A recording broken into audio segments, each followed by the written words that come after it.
Hello and welcome to marketing91.com. In this video, we are going to cover the topic on Generation X, Y and Z. Before we proceed any further, please do note that we publish 3 new videos daily on YouTube. So please don't forget to subscribe to our channel.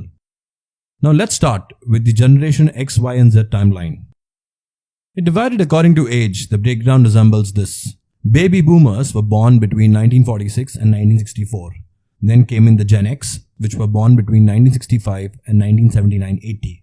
Then comes Gen Y, or we call them millennials, who were born between 1981 and 94-96. And then comes Gen Z, which is the newest generation born between 97 and 2012-15. The term Generation Z describes the youngest people alive. It might change as they grow older and turn more adults. Moving on, why are generations named after letters? The first term was Generation X. It described those born between 1965 and 1980.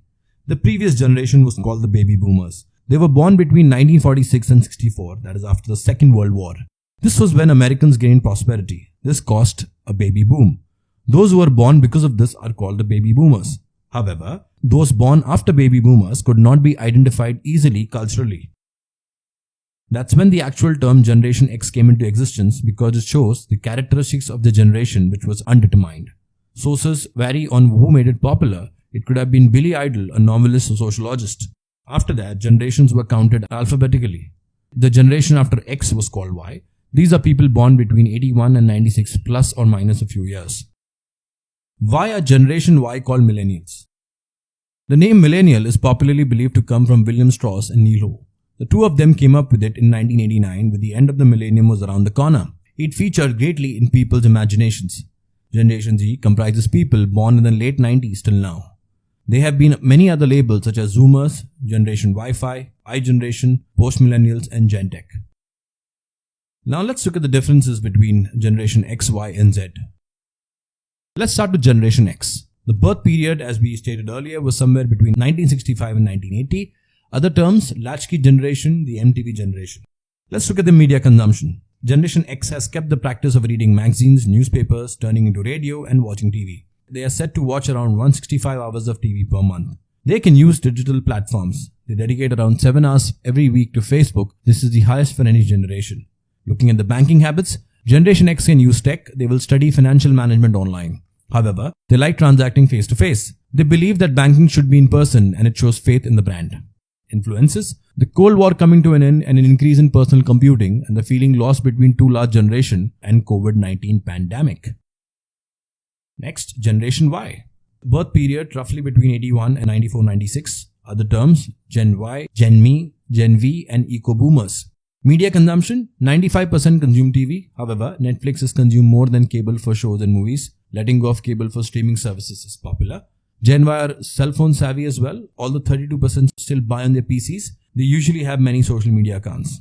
Banking habits: millennials are less faithful to brands as generations that came before. They put stress on features and products mainly. They do not like inefficient or poor service. Influences: COVID-19 pandemic, Twin Tower attacks, the growth of social media and internet, and the Great Recession that came in 2008. Next, Generation Z. Birth period between 1997 and 2012-2015. Other terms: iGeneration, Post-Millennials, Homeland Generation. Media consumption: on average, this generation got their first cell phone when they were about 10 years old. A lot of them would use their parents' tablets or cell phones as kids. They've grown up in an extremely connected world. They like using smartphones for communicating. On average, they spend 3 hours daily on their cell phones. Banking habits: Generation Z has seen what millennials had to go through, so they spend less. They do not keep debts and invest in accounts or services that help in that. Debit cards are the most important for them, followed by mobile banking. Influences: seeing with their parents. Example: Generation X went through financially, never knowing a country ever at peace, social media and smartphones. Moving on to some statistics of Generation X, Y and Z. In 2020, millennials were the generation that spent the most, that is Generation Y. Their overall purchases came to $1.4 trillion tap. Millennials will get more than $68 trillion from baby boomers and his parents by 2030. This will make them the richest generation in American history. Generation Z is close by. They're expected to earn $32 trillion by 2030. This will be more than 25% of income worldwide.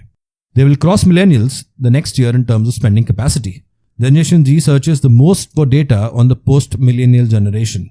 As we can look at the graph here, Generation Z dominates online searches for information on the post-millennial generation.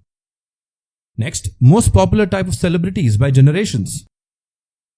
The ones which are 13 to 17-year-olds, for them, the online celebrities as in influencers top the list, followed by Hollywood, then comes musicians, athletes, and then politicians. For the 18 to 24-year-olds, as in the generation Z, musicians, Hollywood, online, athletes, and politicians is the flow. And for ones which are 25 to 37-year-olds, as in the generation Y, for them, Hollywood tops the list. Famous people from Generation X. Some of the famous people from Generation X are Robert Downey Jr., Kurt Cobain, Paul Walker, Eminem, Mike Tyson, and Carmen Electra. Generation Y is Kim Jong-un, Cristiano Ronaldo, Serena Williams, Kristen Stewart, Usain Bolt, Ariana Grande, Adele, and Beyonce. And finally, Generation Z. Famous people include Greta Thunberg, Shawn Mendes, Kylie Jenner, Camellia, and Dylan Wang. So that's it, folks. This brings an end to the topic on Generation X, Y, and Z. These are some of the sources and links referred to for the content in the video. If you've liked the video, do subscribe to our channel where you'll witness 3 new videos daily. Additionally, if you want to view these videos in an organized manner, you can visit freecourses.net, where all our videos are arranged in the form of courses. Thank you and see you in the next video.